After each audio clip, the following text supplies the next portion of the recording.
Hello everybody, thanks for tuning into this video, I really appreciate it. So today I'm going to do my second video in the why you should watch it series. So the first one I did was for The Elephant Whisperers, which is a Netflix documentary short. Now I'm going to do it for Vinland Saga, which is a Japanese anime. You can find it in both Netflix and Amazon Prime. So yeah. So let me just keep this straight. I'm going to only talk about season 1 here because season 2 is still airing. So after season 2 finishes, I'll do a review for that season of the show. But for now, I'm just going to keep it to season 1. And I'll keep the spoilers as mild as possible. By the way, okay, I'll notify you all when there's spoilers.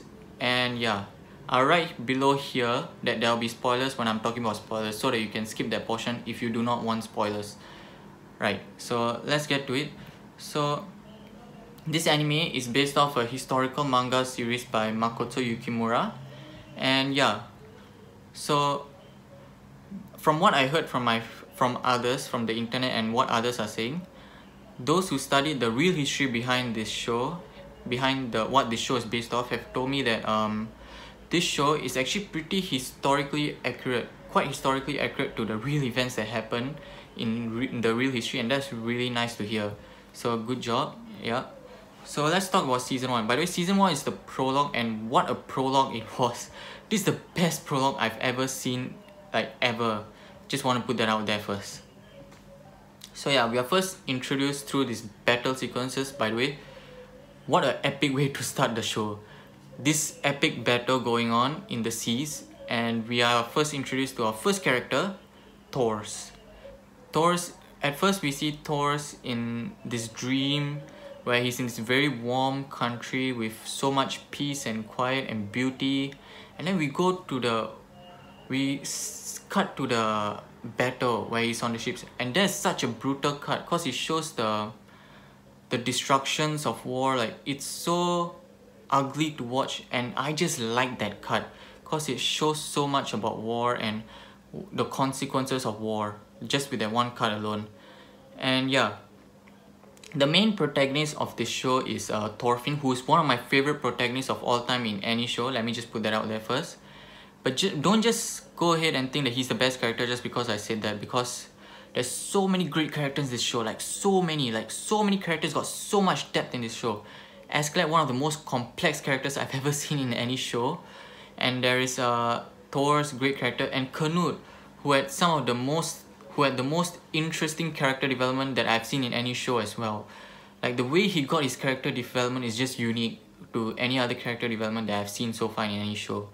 So I just want to put it out there. And even characters like Ylva, who got such less screen time, even characters like her got so much depth to herself. And I really like that, and I wish to see more of her because I really liked her character. Even in the small screen time we got her. So yeah, let me just by the way, Askeladd, I just need to get back to Askeladd first. I want to talk about Askeladd first because he's one of my favorite characters of all time in any show. He's supposed to be the antagonist of this show, but he's not exactly an antagonist because he's a very complex character, like I've said before. He's not good, at the same time he's not bad. He's somewhere in the middle. Like, he's not black or white, but he's a greyish character, and I really like that because there's more of a greyish characters are more realistic to me. And yeah, how I mean that is that we see him doing these evil deeds, but at the same time he has very good reasons to doing them. Like, he's actually justified in doing these evil deeds, and that's such interesting way to say it. Spoilers. Let me just write down here spoilers first. I'm going to spoil a bit. So in this one episode where he pillaged this village, and then after that he went to kill the villagers, but actually he had a good reason to kill the villagers actually, because if he lets them go, they're just going to have to scour around this winter, which is going to be very harsh for them, and it's going to be a very harsh death for them. But if he kills them on the spot, their death will be easier. And wow, like, what he's doing is so evil, but he is justified in doing it, and that just makes his character very complex. Like, we are first introduced to him in episode 2 or 3, I cannot remember very well, but in episode 4, that's when he really piqued my interest. Like, before that, we see at the end of episode 4, before that we see him as as this very cunning, meticulous and smart leader. But after the end of episode 4, he said one line, and with that one line I could deduce that he's a more complex character. From a certain episode all the way to the final of this season, I binged through it because that's just how incredible the show is. And yeah, like so many characters or so much stuff. And Thorkel, at the beginning I thought Thorkel was just this really strong guy who liked to fight in wars, but at the end of the show there's actually more to this guy. Like he says one thing, he says something to Canute, and you realize there's actually more to this guy. And wow, just wow.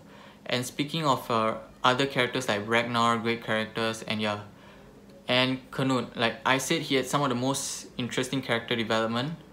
Okay, so this character, I mean sorry, not this show, if you thought that it was just going to be about great story, great characters and action, that's not what this show is.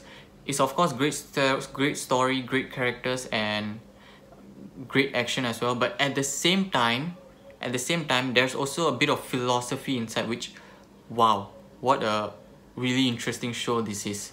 I just must say, really, Yukimura did such a great job with this show. And this is like one of the most underrated anime I've seen. By the way, which studio did season 1? Season 2 was by MAPPA, but which studio did this season, season 1? And yeah, which studio did a great job with the animation. Kudos to them. And yeah, just want to put that out there. Yeah, mostly throughout this show, we follow Thorfinn on his journey from a young boy to growing up, and we see the consequences of war and how revenge can affect somebody, and so many great themes in this story as well. And I really wanted to appreciate Yukimura for that. I can't think of any complaints about this first season of the show. It's just that incredible. You have to watch it. Like, this is a must-watch show. And this is only a prologue. Like, it's not even the main story yet. It's the prologue. Like, that is how insane this show is. And I wanted to give credit to Yukimura for that, for giving us such a great prologue. I wanted to talk about the dialogue. The dialogue is great, and props go to Yukimura for that. Great dialogue in this show. And yeah, and I wanted to talk about cinematography, like how he used cinematography to tell a story. Like, yeah, he told the story through cinematography at one scene, and I really like that. Actually, he did it for a lot, but this one scene always pops out in my mind. Great scene. Very similar scene can be seen in The Shawshank Redemption as well. And yeah, and also, can we talk about the music in this show? Like, not just the opening and the ending. By the way, the first opening of this season is one of my favorite anime openings of all time. But can we talk about the OSTs? The OSTs add so much to the story. Can we appreciate those who came up with the music for this show? Season 2 is still airing, and so far I've been having a blast with it. Season 2 is just incredible. And one thing I want to mention about Season 2, I see a lot of people criticizing that there's very little action sequences and it's mostly character driven. I really like that, by the way, but I can see why some people were turned off by it. But if you were turned off by it, I would recommend giving it another try, because it just keeps getting better and better, the episodes. As the show goes on, so far it's just keep getting better and better and better, even though it's just character development. So yeah, and yeah, that's all I wanted to say. I've kept spoilers as mild as possible, but there's just so much to talk about with this. And yeah, I hope you enjoyed this video. Definitely go check this show out. And yeah, thanks for watching. See you next time. And let me know if you want me to talk about any other show or movie in the comments below. Yep, and that's it. Goodbye.